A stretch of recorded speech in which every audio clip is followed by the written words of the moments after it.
ഏവർക്കും നമസ്കാരം. I+ training സൊല്യൂഷന്റെ പുതിയൊരു ക്ലാസ്സിലേക്ക് ഏവർക്കും സ്നേഹം നിറഞ്ഞ സ്വാഗതം. പരീക്ഷ ഇങ്ങ് അടുത്തു അല്ലേ? കേട്ടറ്റ് കാറ്റഗറി 1, 2, 3 കോമൺ ലാംഗ്വേജ് മലയാളം അതുമായി ബന്ധപ്പെട്ടിട്ടുള്ള ഏതാനും ചോദ്യങ്ങളാണ് ഇന്ന് നമ്മൾ ഡിസ്കസ് ചെയ്യാനായിട്ട് പോകുന്നത്. പരീക്ഷയ്ക്ക് പലപ്പോഴും ആവർത്തിക്കുന്ന പാറ്റേൺ ഓഫ് ക്വസ്റ്റ്യൻസ് ആണ് ഇന്ന് ഡിസ്കഷൻ എടുത്തിരിക്കുന്നത്. അപ്പോൾ കൂടുതൽ വിശദീകരണങ്ങളൊന്നുമില്ല. ചോദ്യം നിങ്ങൾക്ക് സ്ക്രീനിൽ കാണാം. ഓരോ ചോദ്യം സ്ക്രീനിൽ കാണുമ്പോഴും നിങ്ങൾക്ക് തോന്നുന്ന ഉത്തരം ഏതാണോ അത് നിങ്ങൾ നിങ്ങളുടെ പുസ്തകത്തിൽ എഴുതി വെക്കുക. ഏറ്റവും അവസാനം 5 ചോദ്യങ്ങളാണ് ഇന്ന് നമ്മൾ ഡിസ്കസ് ചെയ്യുന്നത്. ഇതിൽ എത്ര എണ്ണം ശരിയായി എന്നുള്ളത് നിങ്ങൾ കമന്റ് സെക്ഷനിൽ പറയാനായിട്ട് മറക്കരുത്. റെഡി അല്ലേ എല്ലാവരും? അപ്പൊ ഇന്നത്തെ ക്ലാസ്സിലേക്ക് നമുക്ക് കടക്കാം. Once again welcome to all.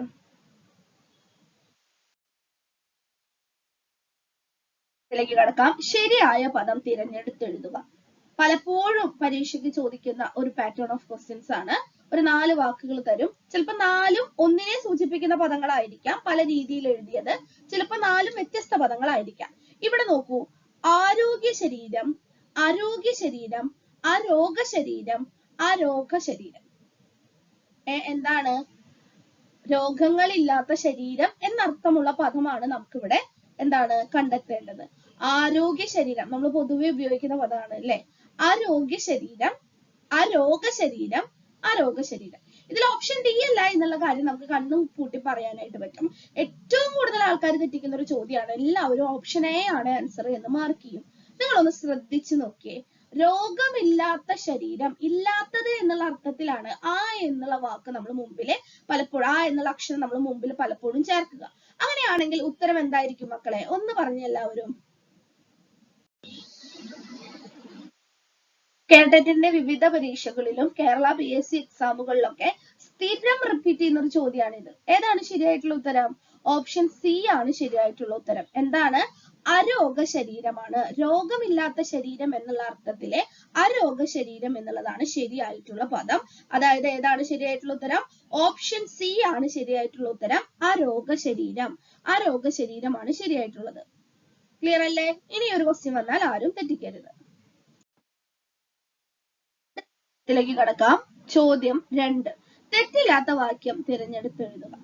പലപ്പോഴും പരീക്ഷയ്ക്ക് റിപ്പീറ്റ് ചെയ്യുന്ന ഒരു ഷുവർ ടൈപ്പ് ക്വസ്റ്റ്യൻ ആണ് വാക്യം തിരഞ്ഞെടുക്കുക എന്നുള്ളത്. തെറ്റില്ലാത്ത വാക്യം തിരഞ്ഞെടുക്കാൻ പറയുന്ന സമയത്ത് തന്നിരിക്കുന്ന 4 ഓപ്ഷനിലെ ശരിയായ വാക്യം ഏതോ അതാണ് നമ്മൾ തിരഞ്ഞെടുക്കേണ്ടത്. അതുപോലെ തെറ്റായ വാക്യം ഏത് എന്നുള്ളതും തിരഞ്ഞെടുക്കാനായിട്ട് പറ്റും. അപ്പോൾ തെറ്റ് എങ്ങനെ കണ്ടുപിടിക്കാം, ശരിയായിട്ടുള്ളത് എങ്ങനെ കണ്ടുപിടിക്കാം, ഇതിനെ കുറിച്ച് നമുക്കൊരു ധാരണ വേണം. തന്നിരിക്കുന്ന 4 വാക്യങ്ങളും ആവർത്തിച്ച് വായിക്കുക. ആവർത്തിച്ച് വായിക്കുന്ന സമയത്ത് തന്നെ നമുക്ക് ആ വാക്യങ്ങളുടെ ആശയം നമുക്ക് മനസ്സിലാവും. ഓക്കെ, അതിനുശേഷം നമ്മൾ ചെയ്യേണ്ട കാര്യം ഒരു വാചകത്തിലെ ആവർത്തന പദങ്ങൾ ഉണ്ടോ എന്ന് നോക്കുക. അതായത് ആവർത്തന പദങ്ങൾ എന്ന് പറയുമ്പോൾ കണ്ടിരിക്കുന്നതും തെറ്റാണ്. അതുപോലെ തന്നെ ഒരേ ആശയം, ഒരേ അർത്ഥം നൽകുന്ന 2 പദങ്ങൾ ഒരേ വാക്യത്തിൽ വരുന്നതും തെറ്റാണ്. അത്തരത്തിൽ ആവർത്തന സ്വഭാവമുള്ള പദങ്ങൾ ഒരു വാക്യത്തിൽ ഉണ്ട് എങ്കിൽ അത് തെറ്റാണ്. അത് വളരെയധികം ശ്രദ്ധിക്കണം. പലപ്പോഴും അത് നമ്മൾ ശ്രദ്ധിക്കില്ല, നമ്മളൊരു ഒഴുക്കിൽ അങ്ങോട്ട് വായിച്ചു പോകും. പിന്നീട് പലരും ശ്രദ്ധിക്കാത്ത മറ്റൊരു കാര്യം, തന്നിരിക്കുന്നവയിൽ അക്ഷരത്തെറ്റുണ്ടോ എന്ന് നോക്കണം. ഒരു വാക്യത്തിൽ ഒരു പദത്തിൽ അക്ഷരത്തെറ്റുണ്ട് എങ്കിൽ അത് തെറ്റാണ്. ഓക്കെ, അപ്പോ എന്തൊക്കെ ശ്രദ്ധിക്കണം? ആവർത്തന പദങ്ങൾ ഉണ്ടോ എന്നുള്ളത് ശ്രദ്ധിക്കണം, അക്ഷരത്തെറ്റുണ്ടോ എന്നുള്ളത് ശ്രദ്ധിക്കണം. ഇനി ഏറ്റവും അവസാനമാണ് നമ്മൾ എന്ത് കാര്യം, ഏറ്റവും അവസാനം ഞാൻ പറഞ്ഞേ ഉള്ളൂ, നമ്മൾ മറ്റൊരു കാര്യം ശ്രദ്ധിക്കേണ്ടതായിട്ടുണ്ട്. വാക്യഘടന. ആ വാചകം വായിക്കുന്ന സമയത്ത്, വാക്യം വായിക്കുന്ന സമയത്ത് അതിന്റെ ആശയം പൂർണ്ണമായ രീതിയിൽ നമുക്ക് മനസ്സിലാക്കാനായിട്ട്, ഗ്രഹിക്കാനായിട്ട് സാധിക്കുന്നുണ്ടോ എന്നുള്ളത് നമ്മൾ നോക്കണം. വേണ്ടേ? അപ്പോൾ വാക്യഘടന, പദങ്ങളുടെ തിരഞ്ഞെടുപ്പ്, അത് വിന്യസിച്ചിരിക്കുന്ന രീതി, വാക്യഘടന ശരിയാണോ എന്നുള്ളത് നോക്കണം. ഇത്രയും കാര്യങ്ങൾ ശ്രദ്ധിച്ചാൽ ഈ ഒരു ചോദ്യം എളുപ്പത്തിൽ നമുക്ക് സ്കോർ ചെയ്യാനായിട്ട് പറ്റും. നോക്കൂ, തെറ്റില്ലാത്ത വാക്യം തിരഞ്ഞെടുത്ത് എഴുതുക എന്ന് വെച്ചാൽ തന്നിരിക്കുന്ന 4 എണ്ണത്തിൽ ശരിയായ വാക്യം ഏതാണ് എന്നുള്ളതാണ് നമ്മളോട് കണ്ടുപിടിക്കാനായിട്ട് പറഞ്ഞിട്ടുള്ളത്. ഓരോ വാക്യവും ശ്രദ്ധിച്ചു വായിക്കണേ. ഭാരതീയർ എല്ലാവരും സ്നേഹോദര ഭാവത്തോടു കൂടി വർത്തിക്കണം. സ്നേഹോദരം സ്നേഹോദരം എന്നുള്ള പ്രയോഗം തെറ്റല്ലേ? അപ്പൊ ഒന്നാമത്തെ വാക്യം ഓപ്ഷൻ എ തെറ്റാണ്. രണ്ടാമത്തത് നോക്കാം. ഭാരതീയർ എല്ലാവരും സ്നേഹാദര ഭാവത്തോടു കൂടി വർത്തിക്കണം. സ്നേഹം, ആദരവ് നിറഞ്ഞ ഭാവം, അതാണ് സ്നേഹാദര ഭാവം. അതോടുകൂടി വർത്തിക്കണം അതും എഴുതിയത് ശരിയാണ്. അപ്പൊ ഓപ്ഷൻ ബി നിലവിലെ ശരിയാണ് എന്നുള്ളത് നമുക്ക് നോക്കാം. മനസ്സിലായിട്ടുണ്ട്? അത് നമ്മൾ അവിടെ നിർത്തട്ടെ. ഓപ്ഷൻ സിയിലേക്ക് കടക്കാം. ഭാരതീയർ എല്ലാവരും വർത്തിക്കണം. സ്നേഹോ എന്നുള്ള പ്രയോഗം തെറ്റാണ്.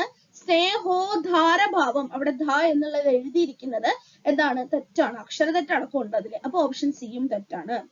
ഇനി ഓപ്ഷൻ ഡി ഭാരതീയർ എല്ലാവരും സ്നേഹ ഉദരോഭാവത്തോടു കൂടി വർത്തിക്കണം. ഉദരം എന്ന് വെച്ചാൽ വയറല്ലേ? ഉദരവും ഇതും തമ്മിൽ എന്താണ് ബന്ധം? ഒരു ബന്ധമില്ല. എന്താണ്? സ്നേഹ ഉദരഭാവം എന്നുള്ള പ്രയോഗവും തെറ്റാണ്. വർത്തിക്കണം എന്ന് എഴുതിയിരിക്കുന്നതും തെറ്റാണ്. ഏതാണ് ശരിയായിട്ടുള്ള ഉത്തരം? നിങ്ങളൊന്ന് നോക്കി പറഞ്ഞേ. നമ്മൾ പറഞ്ഞ പോലെ തന്നെ ഓപ്ഷൻ ബി ആണ് ശരിയായിട്ടുള്ള ഉത്തരം. ഭാരതീയർ എല്ലാവരും സ്നേഹാദര ഭാവത്തോടുകൂടി വർത്തിക്കും. അപ്പോ ഒരു ശരിയായ വാക്യം, തെറ്റായ വാക്യം, വാക്യഘടനയുമായി ബന്ധപ്പെട്ട ഒരു ചോദ്യം വന്നാൽ വാക്യഘടന മുഴുവനായിട്ട് പാലിക്കുന്നുണ്ടോ, ആശയം വ്യക്തമായിട്ട് ലഭിക്കുന്നുണ്ടോ എന്നുള്ളത് ശ്രദ്ധിക്കണം. അക്ഷരത്തെറ്റുണ്ടെങ്കിൽ ആ വാക്യം തെറ്റാണ്. അതുപോലെ തന്നെ ആവർത്തന പദങ്ങൾ, ഒരേ ആശയം വരുന്ന പദങ്ങൾ ആവർത്തിക്കുന്നുണ്ട് എങ്കിൽ ആ വാക്യം തെറ്റാണ്. ഇത്തരത്തിലുള്ള കാര്യങ്ങൾ നമ്മൾ ശ്രദ്ധിക്കണം. ഒന്നുകൂടി പറഞ്ഞതാണ്. ഓക്കെ അല്ലേ? ഇനി ശരിയായ വാക്യം, തെറ്റായ വാക്യം എന്ന ചോദ്യം വന്നാൽ നിങ്ങൾ ആരും തെറ്റിക്കില്ല എന്ന് ഞാൻ കരുതുന്നു. ിലേക്ക് കടക്കാം. ചോദ്യം 3. തേൻ എന്ന അർത്ഥം വരുന്ന പദം എടുത്തെഴുതുക. പലപ്പോഴും സമാന പദം, പര്യായ പദം, നാനാർത്ഥം എന്ന നിലയിലൊക്കെ നമ്മളോട് ചോദിക്കാറുണ്ട് ഇല്ലേ? ഇവിടെ തേൻ എന്ന അർത്ഥം വരുന്ന പദം തിരഞ്ഞെടുത്ത് എഴുതാനാണ് പറഞ്ഞിരിക്കുന്നത്. മധുഭം, അങ്ങനെ ഒരു പദം ഉണ്ടോ? ഡൗട്ടാണ് അല്ലെ? മധുഭം, മധ്വകം, മധൂലി. ഇതിലെ തേൻ എന്നുള്ള അർത്ഥം വരുന്ന പദം ഏതാണ് മക്കളെ? ഓപ്ഷൻ ഡി മധൂലിയാണ് ശരിയായിട്ടുള്ള അർത്ഥം. ഓപ്ഷൻ ഡി മധൂലി. തേൻ എന്ന അർത്ഥം വരുന്ന പദം ഏതാണ്? മധൂലിയാണ്. മധൂലി. ഇപ്പൊ മധൂലി എന്നുള്ള പദത്തിന്റെ അർത്ഥം എന്താണ്? തേൻ എന്നുള്ളതാണ്. തേൻ എന്ന് വെച്ചാൽ മധൂലി എന്നുള്ള പര്യായം ഉണ്ട് എന്നുള്ളത് നമ്മൾ പറഞ്ഞു. മധു എന്നും പറയും. മധു, മധൂലി, അതുപോലെ തന്നെ എന്താണ്? മകരന്തം. ഈ 3 പദങ്ങളും എന്തിന്റെ പര്യായങ്ങളാണ്? തേൻ എന്നതിന്റെ പര്യായമാണ്. മധു എന്ന് വെച്ചാൽ തേനാണ്. അമൃത് അല്ലെങ്കിൽ മദ്യം എന്നും ഇതിനർത്ഥം വരുന്നുണ്ട്. അതുപോലെ മധൂലി, മകരന്തം എന്നിവയെല്ലാം തേൻ എന്നതിന്റെ പര്യായമായിട്ട് നമുക്ക് നോക്കാം. മധുപം എന്ന് വെച്ചാൽ എന്താണ്? വണ്ടാണ്.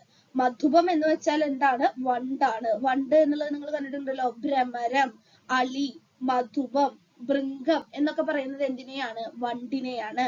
ഭ്രമരം, അളി, മധുപം ആണ് വണ്ട് എന്നുള്ള അർത്ഥത്തിലാണ്. ഇനി മധുകം. മധുകം എന്ന് വെച്ചാൽ എന്താ? തേനീച്ച എന്നാണ് കേട്ടോ അർത്ഥം. മധുകം എന്ന് വെച്ചാൽ എന്താണ്? തേനീച്ച എന്നാണ് അർത്ഥം. മധുമക്ഷിക, മധുകാരി, മധുബൻ, മധുവ്രതം, മാധുരി എന്നീ അർത്ഥങ്ങളൊക്കെ എന്തിനുണ്ട്? തേനീച്ച എന്നതിന്റെ പര്യായങ്ങളായിട്ടുണ്ട്. ക്ലിയർ അല്ലേ? യെസ്. ഓപ്ഷൻ എ മധുപം എന്ന് തെറ്റാണ് എന്നുള്ളതാണ് എനിക്ക് മനസ്സിലാക്കാനായിട്ട് സാധിച്ചിട്ടുള്ളത്. ഓക്കെ, ചോദ്യം നോക്കാം. കേട്ടറ്റ് കാറ്റഗറി 3 ലാംഗ്വേജ് മലയാളത്തിൽ വന്നിട്ടുള്ള ഒരു ചോദ്യമാണിത്. കേട്ടറ്റ് കാറ്റഗറി 3 ലാംഗ്വേജ് മലയാളം. നോക്കിയേ, ഇതൊരു ടെസ്റ്റഡ് ക്വസ്റ്റ്യൻ ആണ്. ഒരേ ഓപ്ഷൻ നമുക്ക് ആശയമായിട്ട് ആൻസർ ഒക്കെ എടുത്ത് തോന്നാം. പക്ഷെ ഒന്ന് ശ്രദ്ധിച്ചു വായിച്ചാൽ നമുക്ക് ഉത്തരം കിട്ടും. കൊത്തിക്കൊണ്ട് പറക്കാൻ വയ്യ, ഇട്ടേച്ചു പോകാനും വയ്യ എന്നതിന് സമാന മറ്റൊരു പഴഞ്ചൊല്ലേത്? കൊത്തിക്കൊണ്ട് പറക്കാനും വയ്യ, ഇട്ടേച്ചു പോകാനും വയ്യ. ഒരു പ്രവൃത്തി എന്താണ്? ചെയ്യാനും പറ്റില്ല, എന്നാൽ അത് ഉപേക്ഷിച്ച് പോകാനും പറ്റില്ല എന്ന അർത്ഥമാണ് ഇവിടെ വരുന്നത്. അപ്പൊ ഒരു പഴഞ്ചൊല്ല് കിട്ടുമ്പോൾ അതിന്റെ അർത്ഥം എന്താണ് എന്നുള്ളത് ആദ്യം മനസ്സിലാക്കുക. പറ്റുവാണെന്ന് അത് നമ്മുടെ വർക്ക്ഷീറ്റിൽ ഒന്ന് എഴുതി വെക്കുക. ഓക്കെ. എന്നതിന് സമാന സന്ദർഭത്തിൽ പ്രയോഗിക്കാവുന്ന മറ്റൊരു പഴഞ്ചൊല്ലാണ് നോക്കുന്നത്. കഷ്യത്തിലിരിക്കുന്നത് എടുക്കുകയും വേണം. നോക്കൂ, ഒരാശയം നമുക്ക് തോന്നാം, ആ തോന്നല് തെറ്റാണ്. കക്ഷത്തിലിരിക്കുന്നത് വീഴുകയും അരുത്, ഉത്തരത്തിലിരിക്കുന്നത് എടുക്കുകയും വേണം. ഒന്നും നഷ്ടപ്പെടുത്താതെ മറ്റൊരു കാര്യം നമുക്ക് ലഭിക്കണം എന്നുള്ളൊരാശയമാണ് ഈ പഴഞ്ചൊല്ലിന്, അല്ലെ? അപ്പൊ ഓപ്ഷൻ എ അല്ല. മധുരിച്ചിട്ട് തുപ്പാനും മേല, കഴിച്ചിട്ട് ഇറക്കാനും മേല. കൊത്തിക്കൊണ്ട് പറക്കാനും പോകാനും വയ്യ. ഒരു പ്രവൃത്തി ചെയ്യാനും വയ്യ, ചെയ്യാതിരിക്കാനും വയ്യ. യെസ്, ഓപ്ഷൻ ബി ആയിരിക്കാം. പക്ഷെ അതിനും സ്യൂട്ടബിൾ ആകുന്ന മറ്റു ഓപ്ഷൻസ് ഉണ്ടോ എന്ന് നമുക്ക് പരിശോധിക്കണം. അമ്മയോടുകൂടി മരിക്കുകയും വേണം, അച്ഛനോടുകൂടി ഇരിക്കുകയും വേണം. എന്താ ഈ പഴഞ്ചൊല്ലിന്റെ ആശയം? അമ്മയോടുകൂടി മരിക്കുകയും വേണം, അച്ഛനോടുകൂടി ഇരിക്കുകയും വേണം. ഒന്ന് നഷ്ടപ്പെടുത്തിക്കൊണ്ട് മറ്റൊന്ന് ലഭിക്കാനുള്ള കഴിവ് ഇവിടെ ഇല്ല. എന്താണ്? രണ്ടും ഒരുമിച്ച് വേണം എന്നുള്ള ഒരു ആശയമാണ് ഓപ്ഷൻ സിയിൽ വരുന്നത്. ഓപ്ഷൻ ഡി നോക്കൂ, പാല് കൊടുത്ത കൈയിന് തന്നെ കൊത്തുക, നന്മ ചെയ്തവന് ഉപദ്രവം ഉണ്ടാക്കുക. അപ്പൊ ഓപ്ഷൻ ഡി അല്ല എന്നുള്ള കാര്യം നമുക്ക് ഉറപ്പിക്കാനായിട്ട് പറ്റും. അപ്പോൾ ഏതാണ് ശരിയായിട്ടുള്ള ഉത്തരം? ഏതാണ് ശരിയായിട്ടുള്ള ഉത്തരം? ഓപ്ഷൻ ബി ആണ് അല്ലെ. മധുരിച്ചിട്ട് തുപ്പാനും മേല, കഴിച്ചിട്ട് ഇറക്കാനും മേല, കൊത്തിക്കൊണ്ട് പറക്കാനും വയ്യ, ഇട്ടേച്ചു പോകാനും വയ്യ. ഒരു പ്രവൃത്തി ചെയ്യാനും പറ്റുന്നില്ല, എന്നാൽ അത് ചെയ്യാതിരിക്കാനും പറ്റുന്നില്ല. ആ ഒരു ആശയമാണ് നമുക്ക് തന്നിരിക്കുന്ന പഴഞ്ചൊല്ലിൽ വരുന്നത്. അതിന് ഏറ്റവും ആപ്റ്റ് ആയിട്ടുള്ള പഴഞ്ചൊല്ല് ഏതാണ്? മധുരിച്ചിട്ട് തുപ്പാനും മേല, കഴിച്ചിട്ട് ഇറക്കാനും മേല. എയും സിയും ഡൗട്ട് വന്നവരെ ഒന്നുകൂടി വായിച്ചു നോക്കിയേ. ലക്ഷ്യത്തിലിരിക്കുന്നത് വീഴുകയും അരുത്, ഇരിക്കുന്നത് കിട്ടുകയും വേണം. ഒന്ന് നഷ്ടപ്പെടുത്താൻ പറ്റില്ല, എന്നാൽ മറ്റേത് കിട്ടും വേണം. അമ്മയോടുകൂടി മരിക്കുകയും വേണം, അച്ഛനോട് കൂടി ഇരിക്കുകയും വേണം. ഒന്ന് നഷ്ടപ്പെടാൻ പറ്റില്ല, എന്നാൽ മറ്റേത് നമുക്ക് വേണം താനും. അപ്പൊ എയും സിയും അല്ല എന്നുള്ള കാര്യം ഏതാണ് ആൻസർ? ഓപ്ഷൻ ബി ആണ് ആൻസർ. ലേക്ക് പോവുകയാണ്. നല്ലൊരു ചോദ്യമാണ്. മഞ്ഞപ്പട്ടുടുത്തവൻ പദം എഴുതുക. മഞ്ഞപ്പട്ടുടുത്തവൻ എന്ന് അർത്ഥം വരുന്ന പദം എഴുതുക. പീതാംബരൻ, പീതാംബരൻ, ശ്വേതാംബരൻ, ഹരിതാംബരൻ. ഏതാണ് ഉത്തരം മക്കളെ? പീതം എന്താർത്ഥം, ശ്വേതം എന്താർത്ഥം, ഹരിതം എന്താർത്ഥം എന്ന് പറഞ്ഞാൽ ചില ഓപ്ഷൻസ് നമുക്ക് ഡിലീറ്റ് ചെയ്യാനായിട്ട് പറ്റും. നോക്കിയേ, പീതം മഞ്ഞയാണ്, 2 പീതം കിടക്കുന്നുണ്ട്. ഓക്കെ, രണ്ടും അവിടെ ഇരിക്കട്ടെ. പീതം മഞ്ഞയാണ് എന്ന് കിട്ടിയാൽ തന്നെ ഓപ്ഷൻ സിയും ഡിയും നമുക്ക് എലിമിനേറ്റ് ചെയ്ത് കളയാം. ശ്വേതം എന്ന് വെച്ചാൽ എന്താണ്? ശ്വേതം വെള്ളയാണ്. ശ്വേതം എന്താണ്? വെള്ളയാണ് അല്ലെ. ഹരിതം എന്ന് വെച്ചാൽ എന്താണ്? പച്ചയാണ്. ഹരിതം എന്ന് വെച്ചാൽ പച്ചയാണ്. അപ്പൊ ഓപ്ഷൻ സിയും അല്ല, ഡിയും അല്ല. പക്ഷെ ശ്വേതാംബരൻ എന്നും ഹരിതാംബരൻ അങ്ങനെയാണെങ്കിൽ പീതാംബരൻ എന്നാണ് എന്താണ്? മഞ്ഞപ്പട്ടുടുത്തവൻ എന്ന അർത്ഥം വരുന്ന പദം ഏതാണ് മക്കളെ? ഒന്ന് നോക്കിയേ. മഞ്ഞപ്പട്ടുടുത്തവൻ എന്താർത്ഥം? മഞ്ഞ വസ്ത്രം ധരിച്ചവൻ അല്ലെ. യെസ്, മഞ്ഞയ്ക്ക് തുല്യമായ പദം ഏതാണ്? പീതമാണ് അല്ലെ. പീതം എന്നാൽ മഞ്ഞ എന്നാണ്. അംബരം എന്നാൽ വസ്ത്രം എന്നും അർത്ഥമുണ്ട്.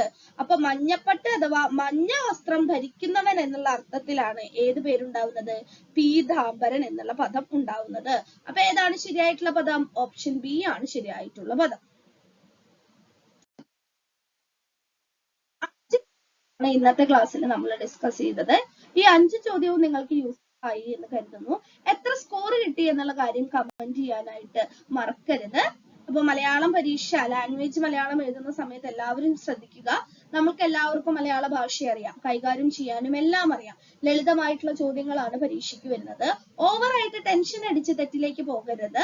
ഒന്ന് ശ്രദ്ധിച്ച് വായിച്ചാൽ, തന്നിരിക്കുന്നത് 1-2 വട്ടം വായിക്കുക. നിങ്ങൾക്ക് അറിയാത്ത ഏതെങ്കിലും വാക്കാണിച്ച് അത് എഴുതി നോക്കുക. അങ്ങനെ എഴുതി നോക്കുന്ന സമയത്തൊക്കെ നമ്മുടെ മൈൻഡ് വളരെ ഫാസ്റ്റ് ആയിട്ട് ഡീകോഡ് ചെയ്യാനായിട്ട് ശ്രമിക്കും. നമ്മുടെ ഉള്ളിലുള്ള കാര്യങ്ങളൊക്കെ നമുക്ക് കോഡ് ചെയ്യാനായിട്ട് പറ്റും, എളുപ്പത്തിൽ ഓർത്തെടുക്കാനായിട്ട് പറ്റും. സോ അങ്ങനെ എളുപ്പത്തിൽ ഉത്തരം കണ്ടുപിടിക്കാനായിട്ട് ശ്രമിക്കുക. ഇപ്രാവശ്യത്തെ കേട്ടിട്ട് എല്ലാവർക്കും ക്വാളിഫൈ ചെയ്യാനായിട്ട് കഴിയട്ടെ എന്ന് ആശംസിക്കുന്നു. Thank you learners.